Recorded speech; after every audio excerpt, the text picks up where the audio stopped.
ഈശ്വംസിഹായിക്ക് സ്തുതിയായിരിക്കട്ടെ. വിശുദ്ധ ലൂക്കായുടെ സുവിശേഷം 1-ാം അധ്യായം 46 മുതൽ 55 വരെയുള്ള തിരുവചന ഭാഗം. ഇന്ന് അമ്മയുടെ ജനനദിനമാണ്. മദേഴ്സ് ഡേ, അമ്മ പിറന്ന നാട്. ഏതൊരു മകൻ്റെയും മകളുടെയും മനസ്സിൽ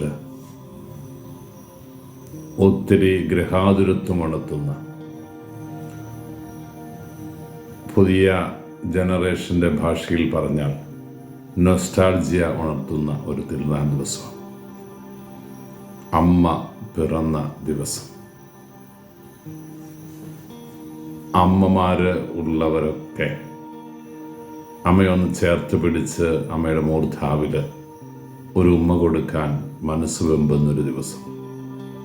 പരിശുദ്ധ അമ്മ പിറന്ന ഈ നാളിൽ നമുക്കേറെ സ്നേഹത്തോടെ അമ്മയുടെ മാറോട് ചേർന്ന് നിൽക്കുന്നതിൻ്റെ സുഖം അനുഭവിക്കാം. അമ്മയുടെ മൂർധാവിൽ സ്നേഹചുംബനം അർപ്പിക്കുന്നത് ഹൃദയപൂർവ്വം മനസ്സിൽ നമുക്ക് ആസ്വദിക്കാം. ഇന്ന് വചനവിചിന്തനത്തിന് വേണ്ടി സഭ നിയോഗിച്ചിരിക്കുന്നത് വിശുദ്ധ മത്തായിയുടെ സുവിശേഷം 1-ാം അധ്യായത്തിലെ 1 മുതലുള്ള തിരുവചന ഭാഗമാണ്. ഈശോയുടെ വംശാവലി ഗ്രന്ഥത്തിൽ സുദീർഘമായ ഒരു സുവിശേഷ ഭാഗത്തിൻ്റെ അവസാനം മറിയത്തിൻ്റെ ഭർത്താവായ ജോസഫ് ദാവീദിൻ്റെ വംശത്തിൽ പിറന്നവനാണ് എന്ന് നമ്മെ ഓർമ്മിപ്പിക്കുന്നുണ്ട് ആ തിരുവചനം. എന്നാൽ ഈ ദിവസം എനിക്ക് കുറച്ചുകൂടെ ഇഷ്ടം തോന്നിയത് പരിശുദ്ധ അമ്മയുടെ സ്തോത്രഗീതമാണ്. എന്തുകൊണ്ട് പരിശുദ്ധ അമ്മയെ ഈ ലോകം ആദരിക്കുന്നു?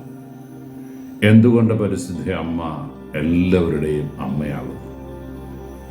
ക്രിസ്തുവിൻ്റെ അമ്മ, ഈശോയുടെ അമ്മ, ദൈവമാതാവ്, ദൈവത്തിൻ്റെ അമ്മ എന്നൊക്കെ പറഞ്ഞ് തീർക്കാവുന്ന ഒരു പ്രയോഗത്തിൽ മാതാവ് എന്ന് പറഞ്ഞ് എൻ്റെ അമ്മയെന്ന് വിളിക്കാവുന്ന ഒരു ആസ്വാദ്യമായ ഹൃദയ അടുപ്പം നമുക്ക് ഈ തിരുനാളിനോട് തോന്നാനുള്ള കാരണമെന്തേ? മറുവാക്കുകളില്ലാതെ ഉറപ്പിച്ച് പറയാം, അവിടുന്ന് തൻ്റെ ദാസിയുടെ താഴ്മയെ തൃക്കൺ പാർത്ത ദിവസമാണ്.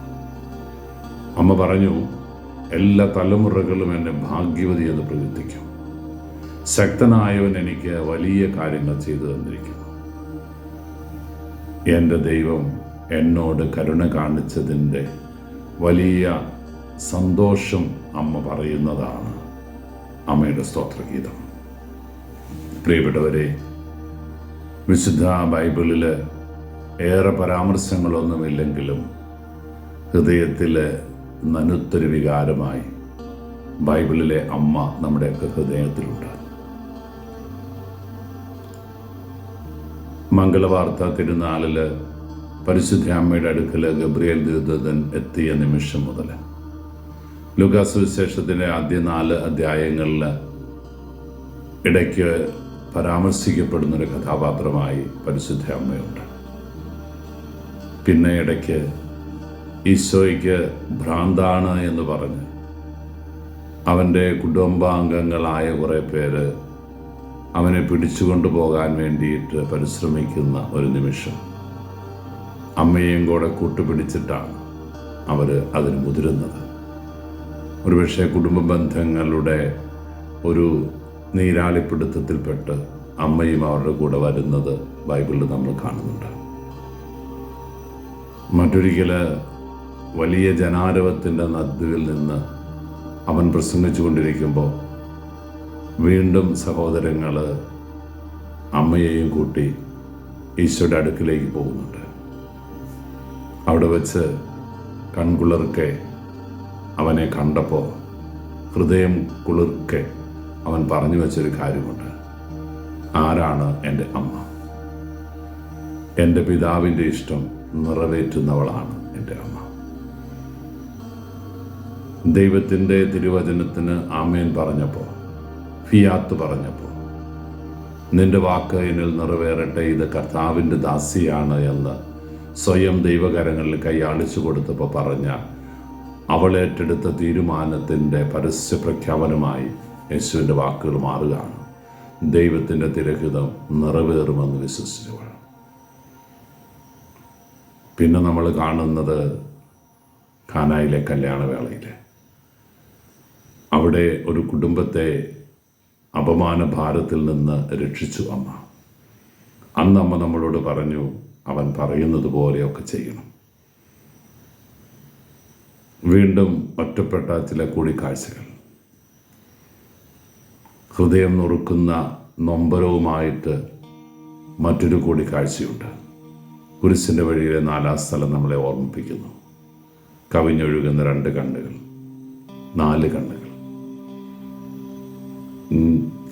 വിറയലാണ്ട് നൊമ്പരപ്പെടുന്ന 2 ഹൃദയങ്ങൾ. അമ്മയും മകനും സംസാരിക്കാതെ നിൽക്കുന്ന നിശബ്ദതയ്ക്ക് ഭാരമേറുന്ന ഒരു നിമിഷം. അവസാനം ചേതനയേറ്റ മകൻ്റെ ശരീരം തൻ്റെ തിരുമടിയിലെ കിടത്തി മിഴിച്ചിരുന്നവൻ്റെ കണ്ണുകൾ മെല്ലെ തഴുകി അടച്ച് ഒരു മകനെ മരണത്തിൽ നിന്ന് കല്ലറയിലേക്ക് ആനയിക്കാൻ വിധിക്കപ്പെട്ട ഒരു ജന്മം. കഴിഞ്ഞില്ല. കുരിശിൻ്റെ താഴെ വച്ച് യോഹന്നാൻ്റെ കരങ്ങളിലേക്ക് അമ്മയെ ഭരമേൽപ്പിച്ചു കൊടുത്തു ഒരു മകൻ്റെ വലിയ ഉത്തരവാദിത്വം. പക്ഷെ അതിനേക്കാൾ വലിയൊരു ഉത്തരവാദിത്വം അമ്മയുടെ ചുമലിൽ വെച്ച് കൊടുത്തു. യോഹന്നാനെ ചേർത്ത് പിടിച്ച് എല്ലാ ശിഷ്യരെയും അമ്മയുടെ കരങ്ങളിലേക്ക് വെച്ചു കൊടുത്തു. ഇതാ നിങ്ങളുടെ അമ്മ. അന്നു മുതലാകണം ലോകം മുഴുവനും പരിശുദ്ധ അമ്മയെ അമ്മ എന്ന് വിളിച്ചത്. ശിഷ്യന്മാര് അവൻ്റെ ഉത്ഥാനത്തിന് ശേഷം ചിതറിക്കപ്പെട്ട ഒരു കാലം. അവൻ ഉയർത്തെഴുന്നേറ്റതുപോലും വിശ്വസിക്കാനാവാതെ തലങ്ങും വിലങ്ങും ഓടുന്ന ശിഷ്യന്മാർ പേടിത്തൊണ്ടന്മാരെ പോലെ മുറിക്കകത്ത് അപമാനഭാരത്താൽ ശിരസ് നമിച്ചിരിക്കുമ്പോൾ അമ്മയാണ് അവരെ ചേർത്ത് പിടിച്ചത്. ആ അപ്പർ റൂമിൽ, മാളിക മുറിയിൽ തൻ്റെ പ്രിയപ്പെട്ട മക്കളെ ചേർത്ത് പിടിച്ച് 50 ദിവസമാണ് അമ്മ കരഞ്ഞു പ്രാർത്ഥിച്ചത്. സ്വർഗം തുറന്ന് ത്രിത്വൈക ദൈവത്തിൻ്റെ 3-ാമത്തെ ആളിനെ പരിശുദ്ധ ശിഷ്യന്മാരുടെ സമൂഹത്തിലേക്ക് ആനയിച്ചപ്പോൾ അമ്മയും സ്വീകരിച്ചു അതേ പരിശുദ്ധാത്മാവിനെ. പിന്നീട് സഭയുടെ ഒരുപക്ഷെ ബൈബിളിൻ്റെ ചരിത്രത്തിലൊന്നും അമ്മയെക്കുറിച്ച് പരാമർശങ്ങളില്ല. അമ്മ ഏറെ താമസിക്കാതെ മരണം വരിച്ചുവെന്നു. അമ്മയെ കാണാൻ തോമാസ് ലീഹ ഇവിടെ നിന്ന് പോയി. അമ്മയുടെ ശവകുടീരത്തിൽ അമ്മയുടെ ശരീരം കാണായികയാൽ അമ്മ ആത്മശരീരങ്ങളോടെ ഉദ്ധാനം ചെയ്തതിന് അത് നന്ദിയായി തീർന്നുവെന്നുമൊക്കെ ഒരുപക്ഷെ അപ്രമാണിക ഗ്രന്ഥങ്ങളിൽ നമ്മൾ വായിക്കുന്നുണ്ട്. പ്രിയപ്പെട്ടവരെ, ക്രിസ്തുവിൻ്റെ ജീവിതത്തിൽ മാത്രമല്ല, സഭയുടെ അങ്ങോളം ഇങ്ങോളമുള്ള എല്ലാ തലങ്ങളിലും, എല്ലാ ഇടവകകളിലും, എല്ലാ രൂപതകളിലും, എല്ലാ കുടുംബങ്ങളിലും അമ്മയുടെ സാന്നിധ്യം ഒത്തിരി വലുതാണ്. വിശുദ്ധ ഡൊമിനിക്കിൻ്റെ നേതൃത്വത്തിൽ ജപമാല ചൊല്ലി പ്രാർത്ഥിക്കാൻ തീരുമാനിച്ച നിമിഷം മുതൽ അമ്മ നമ്മുടെ പ്രാർത്ഥനാ വേളകളിൽ നിരന്തരം നമ്മുടെ ഓർമ്മയിലേക്ക് കടന്നു വരുന്നു. ഈ പരിശുദ്ധ അമ്മയുടെ ജന്മദിനം ആഘോഷിക്കുമ്പോൾ നമുക്ക് വലിയ സന്തോഷത്തിലേക്ക്, ആത്മാഭിമാനത്തിലേക്ക് കടന്നു വരാം. ഒപ്പം പ്രിയപ്പെട്ടവരെ, നമുക്ക് ജന്മം നൽകിയ നമ്മുടെ അമ്മമാരെ എന്ന് പ്രത്യേകമായിട്ട് ഓർക്കണം. അവരൊരു പക്ഷേ മരണം മൂലം കടന്നു പോയിട്ടുണ്ടാകും. ഏറെ പേർക്കും ജീവിച്ചിരിക്കുന്ന അമ്മമാരുടെ സാന്നിധ്യത്തിൻ്റെ സന്തോഷം അനുഭവിക്കാനാവുന്നുണ്ടാകും. അമ്മമാരുടെ വലിയ സ്നേഹം, മക്കൾക്ക് വേണ്ടി സമയവും ഉറക്കവും എല്ലാം വേണ്ടെന്ന് വെക്കുന്ന, തൻ്റെ സൗകര്യങ്ങളും സുഖങ്ങളും സന്തോഷങ്ങളും വേണ്ടെന്ന് വയ്ക്കുന്ന, കോംപ്രമൈസ് ചെയ്യുന്ന, ഏതറ്റം വരെ പോകാനും തയ്യാറാകുന്ന മാതൃഹൃദയത്തിൻ്റെ വിങ്ങലും നൊമ്പരവും ഒക്കെ നമ്മൾ ഏറ്റെടുക്കണം.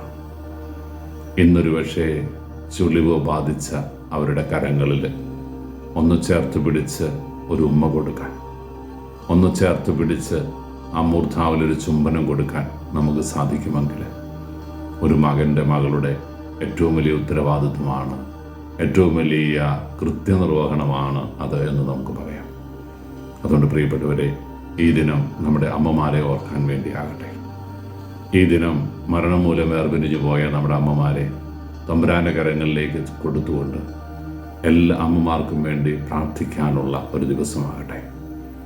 അമ്മമാരെ സ്നേഹിക്കാൻ മറന്നുപോയവരും സ്വത്തിനും പണത്തിനും വേണ്ടി ഒരുപക്ഷെ അനാഥാലയങ്ങളിൽ, ആതുരാലയങ്ങളിൽ തള്ളിയവർ, സ്നേഹക്കുറവ് കാണിച്ചവർ, തല്ലിയവർ, തള്ളയെന്ന് വിളിച്ചവർ ഒക്കെ അനുതാപത്തിൻ്റെ കണ്ണീരുമായിട്ട് അമ്മയുടെ അടുക്കിലേക്ക് ഈ ദിവസം കടന്നു ചെല്ലണം.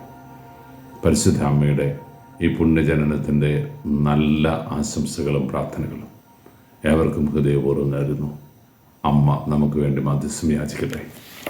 കർത്താവ് മിശിഹായുടെ കൃപയും പിതാവായ ദൈവത്തിൻ്റെ സ്നേഹവും പരിശുദ്ധാരൂപിയുടെ സഹവാസവും നാം എല്ലാവരും കൂടി ഉണ്ടായിരിക്കട്ടെ, ഇപ്പോഴും എപ്പോഴും എന്നേക്കും.